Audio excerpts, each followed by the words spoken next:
This episode is brought to you by Bright Cellars, a personalized monthly wine subscription. Start by taking a short, fun quiz, and the algorithm designed by 2 MIT grads will recommend the 4 best wines for your tastes based on science. You'll receive 4 bottles of wine per month, and you'll never receive the same bottle twice.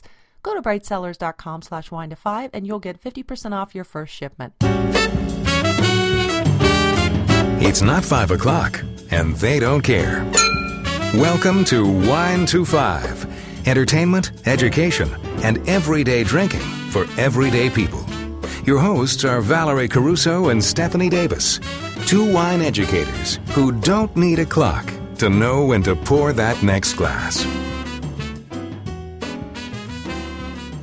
Welcome to our ladies' wine drinking gathering on World Malbec Day. Yes, today we have a special guest in person with Steph up in the FOCO, and we also have a geeky factoid in our Wino Radar about climate change and a shout out to a new restaurant. So let's rock and roll, ladies. What's in our glasses up there?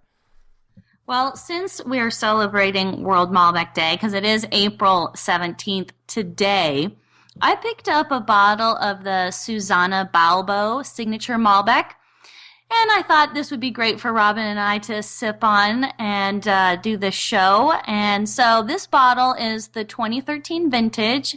It's about $23, and it's 94% Malbec, 6% Petit Verdot.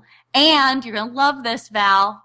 Unfined and unfiltered, baby. Just like us. That's right. I love unfiltered, and I was like, maybe we should have some kind of cool hashtag for all the people who love unfiltered wine. You know, have to come up with something. Or like a T-shirt that says, something like about, proud of my sediment or something like that. Yeah. I'd wear it. Yes. I love T-shirts like that. Yeah. So, but why did I pick this wine? Well, I was at Wilbur's, which is like a local liquor store, Wilbur's Total Beverage, and I was kind of like, oh, you know what I want? I want to get Susanna Balbo's Malbec because she was one of the speakers at Women of the Vine and Spirit Symposium that I was just at last month, and she is like one hell of a badass lady.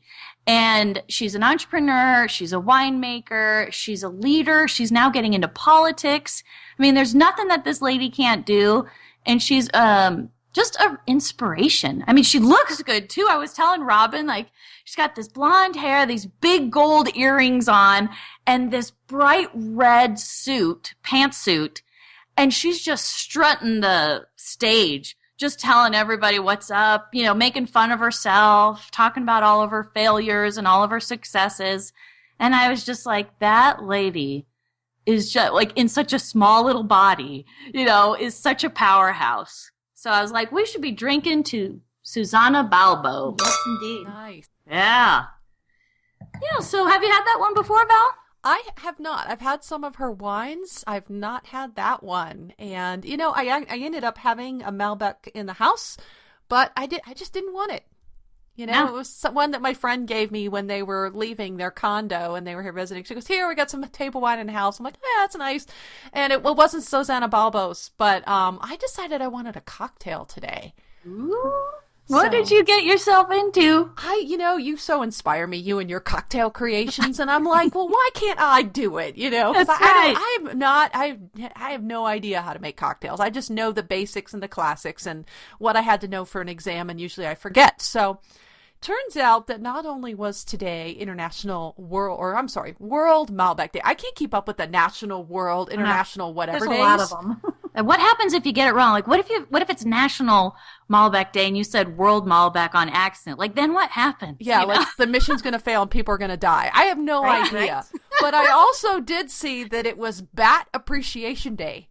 Bat? B-A-T? Like, as in Halloween bat. That's oh my god. See what I'm doing here.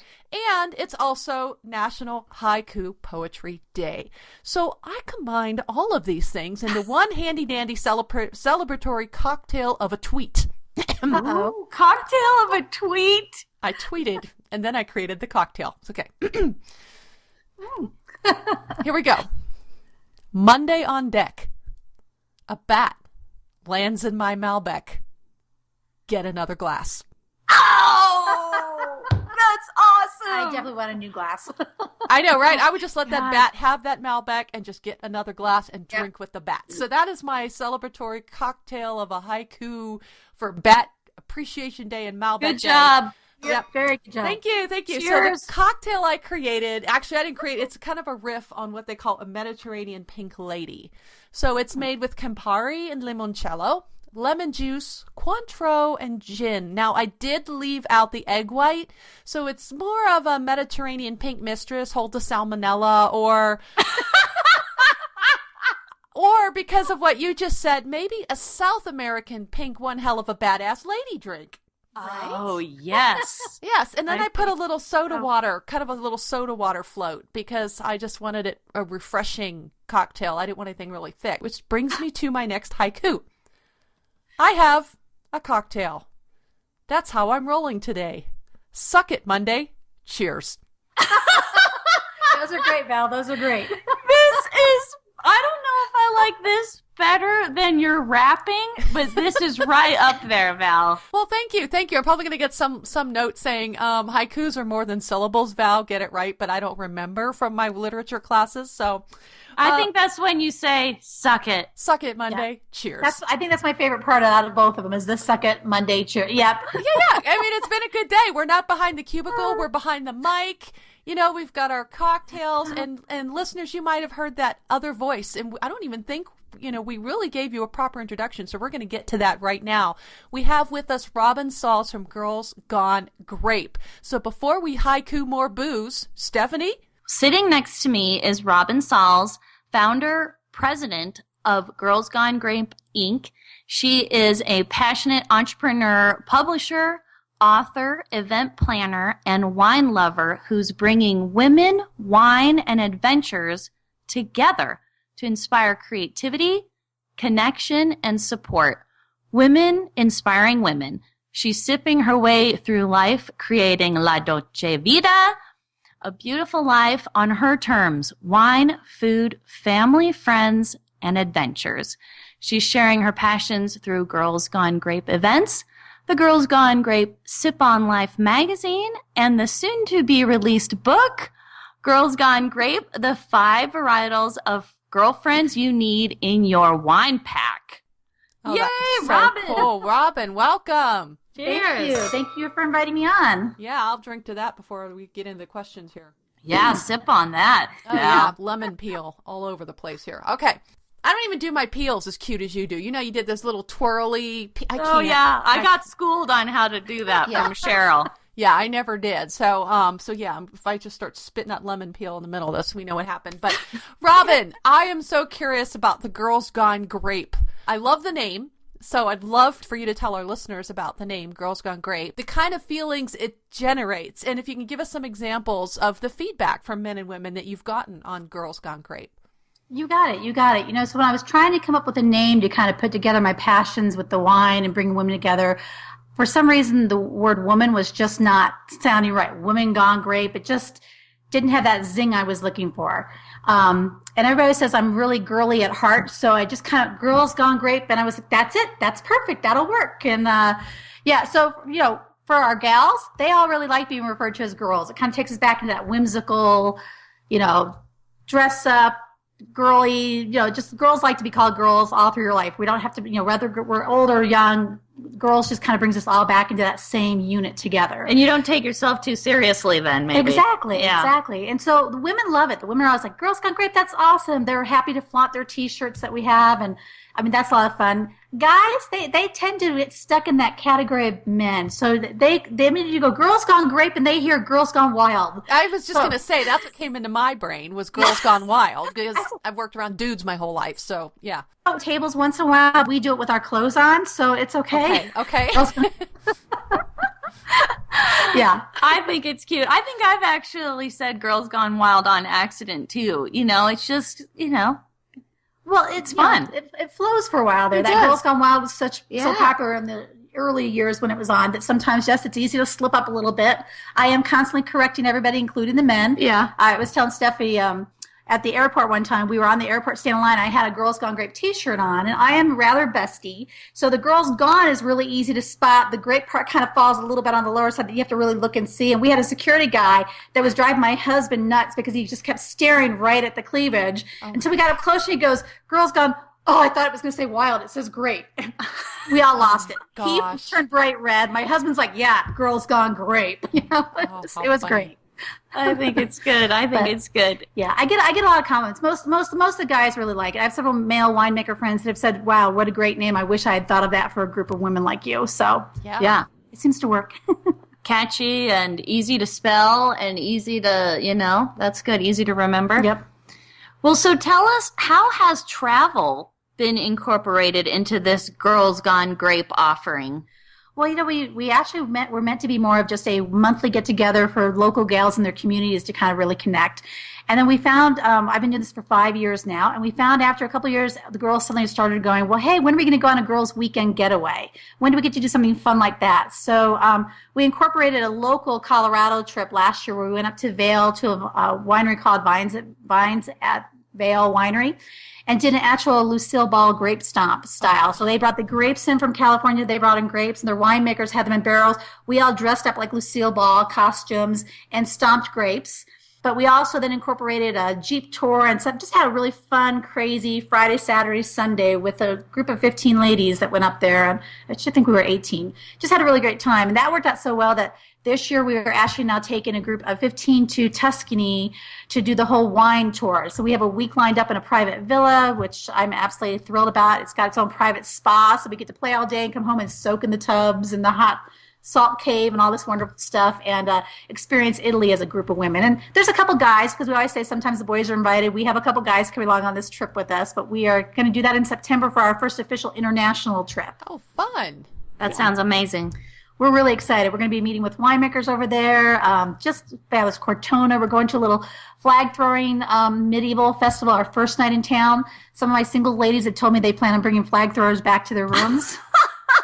Don't know how that'll go over, but... Well, if you like men in tights. Right? In fact, I have pictures from them walking right under my apartment window when I lived in Florence, and I was just like, and I was making fun of the whole men in tights thing. But yeah, you like men in tights. There you go.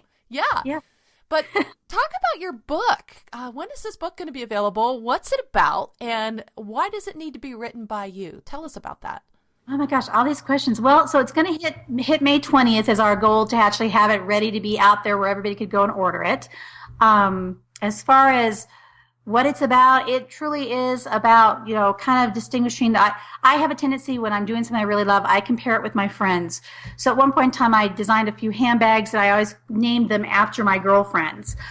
So with my wine experience, I kind of, sort of the same thing. I kind of find as I'm drinking wines, and I have like 5 core wines I really like, that I could start seeing kind of the personalities of the wine in the personalities of my girlfriends.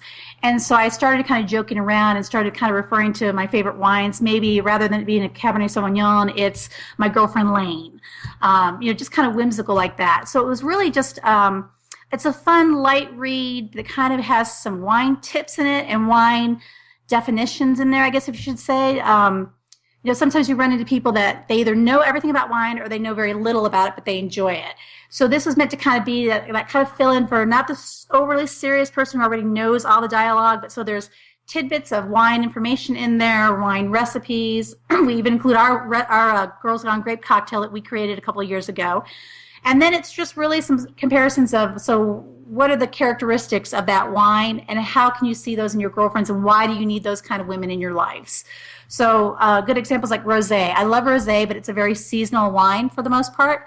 And you have those girlfriends that kind of come into your life for a very seasonal point in time. So they may not be around long term, but when they're there, you really get something from that relationship. And you both, you give and take from it, but it'll be somebody that you would absolutely adore, but you may not be friends with them 20 years down the road.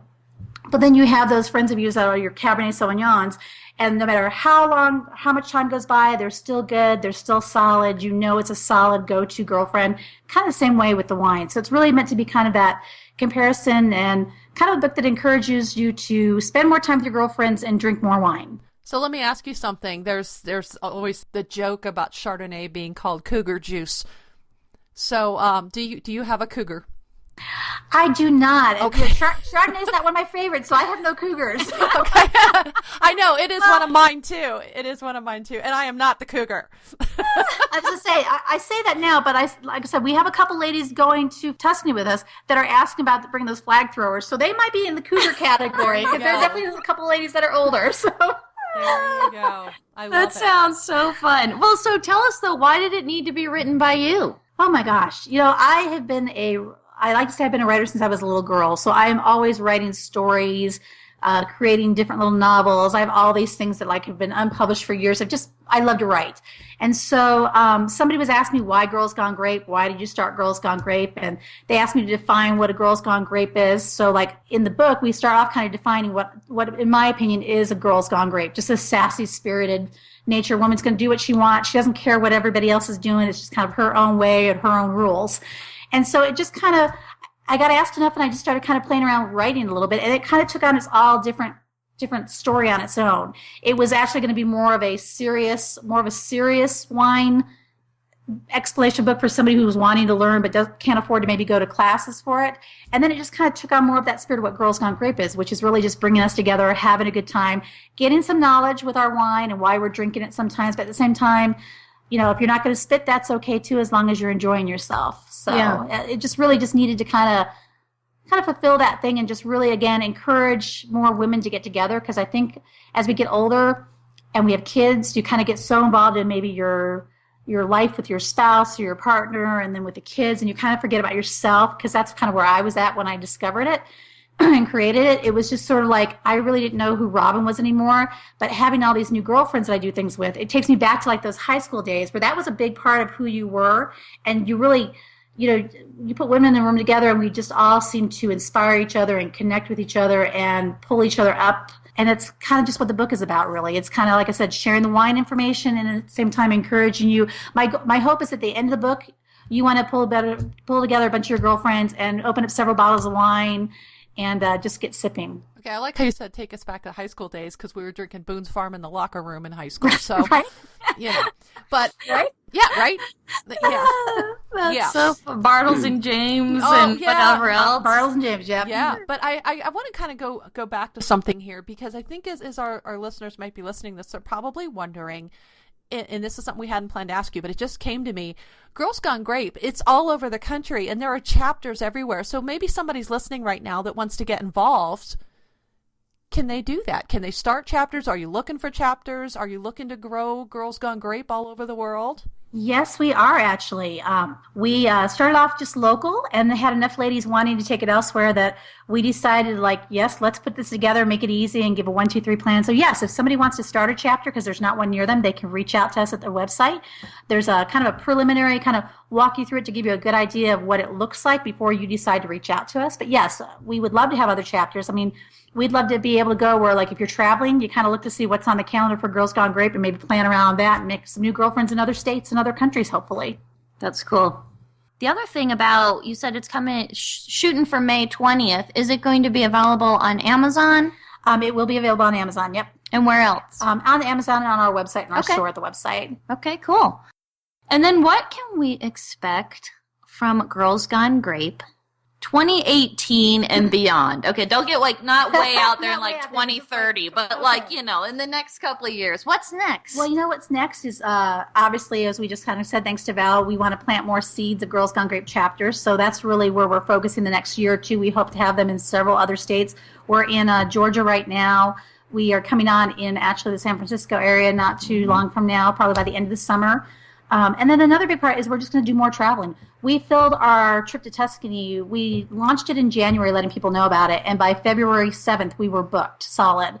So we already have the trip in 2018, same time frame, around September, but we're going to go to the Amalfi Coast this time around. And then we're also looking at maybe going over to Greece later in the year as well. But what would you say is your superpower? That's really hard because I think women don't like to tout our own horns or toot our own horns, I guess. Yeah. I don't want to use toot our own horns so much. So I was really struggling with that. So I asked my husband about that. So if you would say, what's my superpower, what would they be? And he goes, well, you bring women together and they always seem to mash regardless of the age. So as I was kind of thinking about what he said, I was like, well, I would think it's because I've got a pretty good alcohol content level these days. I can drink quite a bit because we're sipping a lot, right? So my tolerance level is probably higher than most. Superpower right there. But I think it is just bringing. I'm really proud about the fact that at Girls Gone Grape we have women of all age. So we've got the younger in their early 20s because I have a daughter who's 23, going to be 24. Wow. So we have a lot of the earlier mid 20s to 30s. 40s, 50s. Our oldest member is like 72 right now.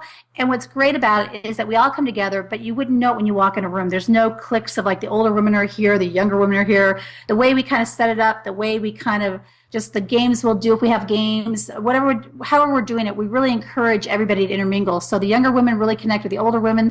The older women, we get that young energy from those younger gals. It just is a really nice mesh. So I think that would be my superpower if I had to list. It would be like bringing the different women together and all being able to meld together.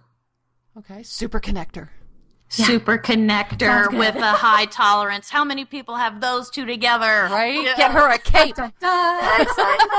I love it. Okay. Well, let's move on to one of our favorite questions that we ask all of our listeners. Tell us your most embarrassing wine story. Dun, dun, dun. Oh. That would have to go back to the Steph, you mentioned Bartles and James a while back. Yeah. So it would go back to the college days. So Bartles and James, I was a huge Bartles and James person. I wasn't as much into the full-blown wine. Just growing up, we always had wine at the table because of the Italian family, so we would have a little bit of it, and it always seemed like it was kind of icky. And whereas Bartles and James at that young age, when everything is super sweet and sticky, Bartles and James was our go-to. And I had several friends that were in a Sigma Chi fraternity at CSU, and at the time, you could be a little sister at the frat house. I think it was actually just the way the guys set up to meet girls a little bit easier as well. But to us, we thought it was cool to be able to say we were little sisters of Sigma Chi and hanging out with frat boys. And Bartles James six-packs were always with me at every point in time when we go to parties. And there was one night that I got a little too happy, and I was standing at the end of the fire, like at the end of the hallway, with the fire stairway, which is a good 25 steps or more down from the second level. And I'm standing and I'm extremely slap happy with my Bartles and James. And of course, the Sigma Chi that I had the biggest crush on is down the hall, and he yells for me. He's like, "Robin!" And I went to turn around and say hello, and I went right down the fire escape. But I was really excited because I didn't break any of my bottles of Bartles and James. Oh, no. I had a nice gash in my leg, but my Bartles and James bottles were intact. Oh, my God. So, yeah, that's probably the most embarrassing one. Being down at the bottom of that stair, and the guy's like, "Oh, my God," and, your leg's kind of bleeding. You're trying to be like, "I'm fine. I'm fine. I'm cool." Yeah, it really wasn't, but it was okay. But, yeah, that would definitely be the most embarrassing. Yeah. Yeah, that's pretty embarrassing. I do have a similar story in that on my wedding day, I actually, in my wedding dress, on the bus back from Cinque Terre to the cruise ship, I went backwards down the steps. Oh. The steps on the bus that go to the toilet, I actually went down backwards. I didn't get a concussion, no bloody leg, but seriously, my dad was watching this whole thing. He thought that I had just, probably broke my neck. And I mean, to this day, Justin tells the story. He's just like, "Remember on our wedding when you went ass backwards down the steps?" And I was like, oh my God, I don't even know how I survived that day. It was so crazy. Did the dress survive? The dress actually did survive. And I think even my do probably survived. I mean, it was kind of like, maybe I have a superpower. Anyway, but yeah. Wait a minute. That could be a haiku. The steps on the bus that go down to the toilet on my wedding day. Is that right? We'll go with it. We'll the go with steps it. on the bus Oh my God. that go down to the toilet on my wedding day. Oh man. It sounds like the steps to the bus. I want to be like the wheels on the bus go round and round. That too, and I still have my wine and my wedding dress. Oh my God. In my wedding dress. Oh my God. Oh shoot. Robin. Yes. Where can our listeners find you online and on social media if they would like to get involved with Girls Gone Grape or just connect with you? Yeah, you bet. So we're really easy. We've got a website, which is just the www.girlsgonegrape.com. And we are Girls Gone Grape for both Twitter, Instagram, Pinterest even. Pretty much you do a search for Girls Gone Grape specifically, and it's going to pull you up pretty much our chapters, our website page, even our blog section, because we also have a blog that's Girl Gone Grape, but that ties into the Girls Gone Grape website. So, Okay, great. And the magazine is all and the on magazine, there, Sip too. on Life. It's all in the Sip on Life magazine as well. That is part of Girls Gone Grape. Yep. And we actually do have that linked on our website under the press. Oh, well, thank Yes, you. yeah, you had a beautiful episode, and it had these gorgeous pictures of Steph in it, and so we linked that up as well. So yeah, She's beautiful, so that's great. Aw. No, it's a beautiful publication. If you guys haven't seen it, it's really nicely done. Kudos on that. Thank you. Yeah. Again, it's that writer part of me. Yeah, really Yeah, nicely done. That's Thank a you. good fit. See, I didn't know. I mean, I think when I heard from Susan that you had written a book, I didn't know that you were a writer. And now it just all kind of makes sense with the magazine and everything else, you know. Yeah, I think it's that part of you where you do, as a girl, again, sometimes you kind of stuff the things that people don't expect from you kind of in the back. So it's like that's a passion, but like it was never really encouraged. And like considering myself a writer and author before was something that was really hard to do until I got involved with Wine Table and I did some writing for them. And so it's just kind of taken on its own life from here, but I really enjoy it. So That's cool. Very cool. Well, let's move on to our next segment because Val has got a 1-2 punch sort of factoid wino radar combo. Yeah, this is really cool because I've been on Twitter a little bit and I noticed a couple articles kind of came my way that I actually clicked on and they were very, very similar. So this thing just kind of came into my head that there were connections here. So what I'm talking about is changes in the climate. And I know a lot of people don't think it's really happening, but it is. So you don't have to believe in science if you don't want to. That doesn't make it not real. But there are changes going on in the climate that are happening, and this is going to affect what a lot of us do when it comes to studying wine, working in the vineyard, making wine, and what have you. In fact, if you are studying wine, I did a little piece about how you're going to have to get your colored pencils out because the wine regions are changing, the maps are changing. But what I've noticed, winemakers or grape growers are starting to turn to different grapes in some very classic production areas in the world. And there are grapes popping up that I've never heard of. Some of them are coming back. A lot of them are hybrids that people are developing so they will stand up to the climate. But two regions in particular are classic that are addressing this head on because a lot of the money they make is because of wine in these regions. One of them being Burgundy in France, the other being Franciacorta in Italy, which is one of my favorite bubblies. I think you've heard me drinking this on the show. You've definitely seen it in our videos. Steph and I drinking it in the Christmas video last year.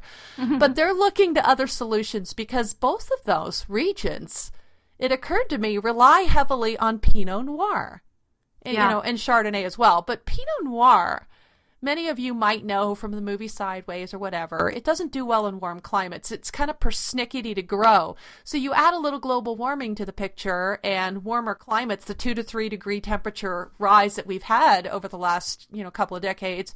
And all of a sudden, Pinot becomes a bigger pain than it has been in the past. Chardonnay kind of does okay. We call that the floozy grape because it can grow pretty much anywhere. But with Chardonnay, the flavors become more ripe and more tropical, and it does lose acid fast as sugars develop. So for a sparkling wine, That's no bueno. no, or a really nice balanced Burgundy, you can see where a tropical Chardonnay with a low acid is not going to be, like Steph said, bueno. So these regions are looking at late ripening grapes that can retain acid as well as develop that phenolic ripeness in the skin. So Burgundy is actually considering experiments with Syrah. What? I know. I was like, what? What? And hybrids. And there are some contentions, there's some stuff about this. Sure. And I actually, like I said, in the piece I wrote, you can see my jokes about this is a Burgundian Syrah or something like that. But, this is people's livelihoods. It's something we can't kid about. But for those of us that take blind tasting seriously stuff, can you imagine this is a Burgundian Syrah in your glass? Oh my God, that really kind of just blows your mind too. Because you're right. I mean, it's going to change everything for studying and, getting credentialed. I mean, it's only going to get harder. It's going to get harder. And I'm sure it's not going to be full on where it's going to be like a large percentage. Because if we look at the next example in Franciacorta, northern Italy, in Lombardia, they're using a grape called Erba Mat. And Erba Mat, never heard of it. It doesn't sound very pleasant. No, Erba Mat. But beginning this year, authorized grapes will extend to include this very ancient grape, which was almost extinct. And I also made a joke in the piece about who doesn't want a virtually extinct grape in their glass, because I do. That just sounds... I do. Yeah. Even if it's an ugly sounding word, I still want to drink it. But Franciacorta is made with Pinot Noir, Chardonnay, and Pinot Bianco, and they're going to allow, I believe, up to 10% of the Erba Mat. So I'll link up the Wine Wit and Wisdom article that Miss Jane did from Society of Wine Educators there. And then I'll also link up the piece I did, where I talk about where the grapes grow, talking about climate change colored pencils, taste the rainbow and all that. And I've also got a little article in there to a scientific journal from the Journal of Wine Economics, I believe. And it's called The Impact of Climate Change on Viticulture and Wine Quality. So if you're really into geeky academic peer-reviewed stuff, I'll link all that stuff up to you as well. So I think that's interesting that, climate change is happening. It's a thing. It's going to happen. And what grape growers are doing to keep pace. Yeah. Yeah, it is a real... I mean, they've been telling us in the wine world for a long time now, kind of get ready, it's changing, and now it's interesting to see what kind of grapes they're going to give permission to some of these classic regions. I remember seeing an article about Bordeaux starting to play with Syrah, and a lot of people don't realize Syrah used to grow there a long time ago. That's right. So they're talking about maybe bringing that back. And so it's kind of interesting to see what kind of adjustments are going to be made and what kind of resistance it's going to be met with in these traditional areas, because tradition... Well, people don't, so many people don't like change. So that's just it. Crazy, right? It's crazy. Let's do some shout outs, because I want to congratulate Chef Troy Heller on the opening of his new Italian restaurant here in the FOCO. It's called Cacciatore at Heller's Kitchen. The official grand opening is April 29th, and so just later this month, but you can dine there now. So they're already open every day of the week for lunch and dinner. I went on Tuesday. It was fabulous, especially the arancini siciliano was so good. It was like perfectly crisp on the outside, and then it had the gooey center with like cheese and sausage and the rice and everything. And so it's like as soon as you cut into it, it just starts kind of like oozing, and it was so delicious. And then he also had like a tuna crudo that had this spicy kind of vinaigrette and these tomatoes, and it was just these golden yellow tomatoes that were lovely. And so he's doing a great job. And so a new Italian place in town. I bet you're gonna like that. Yes, I have to try any Italian place in town. Yes. And if it's really good, then if an Italian person tells you, because I have all my grandmother's recipes, so we're really picky. My husband was an Italian chef when I met him. So we'll have to go down there and try it out. Yeah, and maybe the Girls Gone Grape would like it too. Yeah, right. For an event or something. Down there. You can actually dine in the kitchen too. He has like a table where like six to 8 people can sit in the kitchen. Oh, that would be And fun. he kind of gives you special treatment and does some little extra things on the side. That would be unique to do that. It's really fun to watch when they're cooking, especially if they're making homemade raviolis. Yeah. And, it's he does fun to homemade watch all those pasta. things. Yeah. So, and I think he wants to have something that gives you an experience more than just food, So that's really cool too. But big thank you to you, Robin. Well, thank you guys. Thank you for being here today. Thank you for inviting me, both Val and Steph. You guys are awesome. I enjoy listening to you, and it was really fun to get a chance to come on and actually be one of your guests. Yeah. It's and fun. we have one more thing we have to do. Go Steelers. Yes, do go Steelers. Yes. Because Robin's also a Steelers fan. Oh, okay. And I'm from Pittsburgh, so there's that. right? So, yeah. Perfect. That's what I'm saying, because we got the 3 of us here. Oh, my gosh, that's great. And Val's always like, go Steeler. Go Steelers and that. Girls Stillers and that. And I'm always like, I don't know how to say it right, but that's cool. Yeah, and I was back in Pittsburgh last month, so I got a nice dose of that. We're going downtown. So I got to see all my cousins, got to see all my friends, my old friends from like kindergarten, and we took a little tour of Pittsburgh, and you got to hear a lot of that, accent, and that. Oh, how fun. How fun is that? Yeah. Yeah. You know what else is fun? What? Our Patreon bandwagon is so much fun because our Patreon supporters who help support our show, they get all kinds of extra content a little bit earlier than everybody else and a couple little extra things and goodies here and there. And we want to give a shout out to our Patreon supporters. We have our tenacious tasters like Jeff E. from A Hilarious Drinking Show, on which you've probably heard Robin, if you're a listener to We Like Drinking. Lynn G. from Savor the Harvest.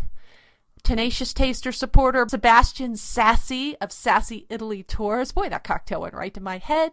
It's Not 5 o'clock and We Don't Care supporters. Meg from South Dakota, Clay from Arizona, John in California, Andrew in Illinois, and Azwani in California. And of course, every month we'd like to remind you that we do draw a winner for a surprise wine gift for any Patreon supporter at the $2 a month tastemaker level, listener level or higher. And next month we're going to have a special one as well, courtesy of Ms. Robin. And you can go to our Patreon page for details, www.patreon.com/wine25podcast. Check out our new t-shirts and see how you can sport some W25 swag. And we want to thank all of our listeners as well, because there's so much Wine25 love to share. And here's how you can do it. You can subscribe to our show. You can link it, tweet it, or Facebook it. Grab someone's phone and help them subscribe and listen right on the spot. Push play. Or you can leave us a burning wine question or comment on SpeakPipe. Or how about a glowing iTunes review or a review on iHeartRadio too. Also, there's more. We do have a store. And you can buy wine, books, accessories, all sorts of stuff. It's all on our website, along with the links to our Facebook, Twitter, Pinterest, YouTube, and Google+. You can connect with Miss Val on Twitter at WineGalUnboxed and on Facebook, Instagram, and Pinterest as Vino with Val. And I am on Twitter, Instagram, and Pinterest as The Wine Heroine. So you can also connect with me on the Facebook personally. So we will see you in all of those special places, and find Robin out there on social media too. Give her a shout out. Say, hey, I'm a Wine25 listener and I heard you on the show. Woo-hoo! Well, I'll just throw this in there. If they tell me they're a Wine25 listener, we'll give you the Girls Gone Grape champagne member discount to your first event or on our store. So That is so cool. Thank you. Thank you, Robin. That's awesome. Well, ladies, happy Malbec and Haiku Poetry Day. Right? And Bat Appreciation Day. And Bat. You may have to share that recipe, the recipe for that cocktail, the bat-inspired cocktail. I will definitely share the recipe for the Mediterranean pink, whatever we decided to call it. So. All right. Cheers, ladies. Cheers. Thank you for listening to the Wine25 podcast. Be sure to check us out at Facebook/WineTWO5 and tune in next week for more fun and useful sip tips.